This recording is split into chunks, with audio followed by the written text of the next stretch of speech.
નમસ્કાર, આપ જોઈ રહ્યા છો નેશન પ્લસ ન્યૂઝ. હું છું આપની સાથે હેતલ ભગત. વડોદરા શહેરના ખંડેરાવ માર્કેટ 4 રસ્તા પાસે આવેલા વ્રજ સિદ્ધિ ટાવર ખાતે આવેલ એક ઝેરોક્સની દુકાનમાં કામ કરતો યુવક પોતાના મોબાઈલ ફોનથી એક પરિણીત મહિલાનો વિડીયો ઉતારી રહ્યો હોવાની ઘટના સામે આવી છે. આ વાતની જાણ પતિને થતા તેને યુવકનો મોબાઈલ ફોન ચેક કરતા તે યુવકે મહિલા સહિત અન્ય યુવતીઓના પણ વિડીયો ઉતારેલા છે તેમ તેના મોબાઈલ ફોનમાંથી મળી આવતા યુવકે પોલીસ કંટ્રોલ રૂમમાં જાણ કરી હતી. આ યુવકના ફોનમાં નાની બાળકીના પણ 30 વિડીયો મળી આવ્યા છે. તે ઈસમ પાસેથી મળેલ આધાર કાર્ડ પર તેનું નામ મિતેશ બારિયા હોવાનું જાણવા મળ્યું છે.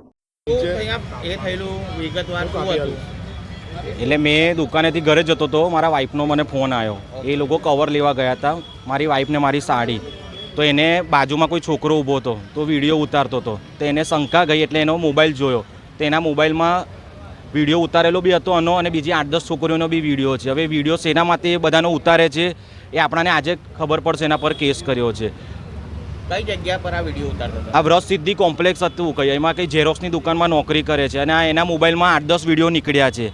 હવે આ વિડીયોનું એ શું બ્લેકલિસ્ટમાં કરે છે કે શું કરે છે, અને આજે આ કેસ આપણે આ ઉપરના લઈ ગયા તો કદાચ મારા ખ્યાલથી કંઈ રેપ બી થઈ શકે છે આ કોમ્પ્લેક્સમાં. કેટલા દિવસથી અગાઉ વિડીયો ઉતારે છે, કોઈ એવી આઈડિયા? ના, આપણને તો આજે જ ખબર પડી, પણ આજ સુધી મને લાગે છે કોઈએ કમ્પ્લેન કરી નથી, કેમ કે 8-10 વિડીયો એના મોબાઈલમાં છે ને નાની નાની છોકરીઓના બી એના ફૂટેજ છે. મોબાઈલ મારી જોડે જ છે, તમે કહેતા હોય તો ફૂટેજ બી હું તમને હમણાં બતાવી શકું છું. મોહિતભાઈ, એઆઈ ટેકનોલોજી અત્યારે આવી રહી છે કે કોઈના શરીર પર કોઈનો ચહેરો પણ લાગી શકે. હા, શું લાગી રહ્યું છે કે આ તો કદાચ મારા વાઈફ હોય કે બીજી કોઈ બી દીકરીઓ હોય. આજે વડોદરા નગરી એટલે સંસ્કારી નગરી કહેવાય છે, એટલે કાલે આ ઉઠીને કંઈ મિસયુઝ કરે તો કઈ જવાનું, આની જિમ્મેદારી કોણ લેશે?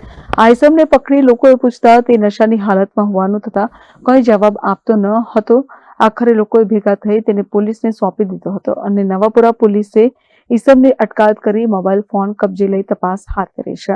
આજે અમને જે ફોન આવ્યો કે મરી માતા ખાતા સામે વ્રજ સિદ્ધિ ટાવરમાં કોઈ હિન્દુ છોકરીનો કંઈક વિડીયો કોઈ ઈસમ ઉતારી રહ્યો છે એમ કરીને મને સમાચાર આવેલા, ફોન આવેલો. એટલે અમે એના માટે આજે ત્યાં વ્રજ સિદ્ધિ ટાવરમાં ગયા. ત્યાંથી નીકળીને ત્યાં જઈને પહોંચીને ખબર પડી કે નવાપુરા પોલીસ ચોકીમાં લઈ ગયા છે. તો હાલ અમે નવાપુરી પોલીસ ચોકીમાં ઊભા છે. જે આઈને જાણ મળી કે કોઈ છોકરીનો કોઈક માણસ ઈસમ કોઈ ફોટો વિડીયો કાઢતો હતો, તો આઈને તપાસ કરતાં ઘણા વિડીયો જોવા મળ્યા કે એક છોકરી નથી, ઓછામાં ઓછા 5-6 વિડીયો જાણ કરવા મળી કે 5-6 છોકરીનો વિડીયો છે અંદર. કેટલા દિવસથી વિડીયો બનાવતો હતો એવી કોઈ જાણ? એવી એક્ઝેક્ટલી જાણ નથી, પણ જ્યાં પણ અમારી જે પ્રાથમિક જાણ પડી છે એટલે કે ભાઈ આ છોકરીનો વિડીયો કાઢી રહ્યો છે, જે આજના સમયને હાલ પૂરતી સમયના હિસાબે કે એઆઈ ટેકનોલોજીનો ઉપયોગ કરીને કે દુરુપયોગ થઈ શકે છે, એના આધારે આપણે નવાપુરા પોલીસ ચોકીમાં જેમને જે પ્રાથમિક હિસાબે જે કમ્પ્લેન કરી છે એના સપોર્ટમાં અમે લોકો ઊભા છે. કયા સંઘમાંથી આવ્યા છો? હું વિશ્વ હિન્દુ પરિષદમાં અમારે પોતાનું સંગઠન છે ધર્મરક્ષક સનાતની સેના. માણસો આવ્યા છો તમે લોકો? આજે અમે 3 જણા ઊભા છે. એટલે અમને જે બાતમી મળી કે આજે હિન્દુ સંગઠનનું છે એ હિસાબે અમે પહોંચ્યા છીએ.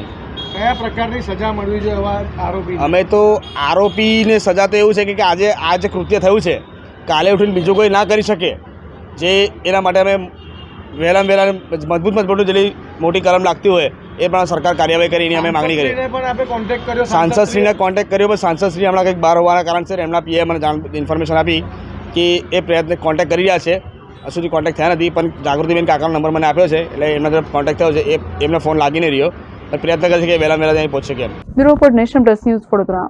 સમાચારોના સતત અપડેટ મેળવવા માટે અમારી નેશન પ્લસ ન્યૂઝની યુટ્યુબ ચેનલને સબસ્ક્રાઇબ કરો, બેલ આઇકન દબાવો અને જોડાયેલા રહો ફેસબુક, ઇન્સ્ટાગ્રામ અને ટ્વિટર પર.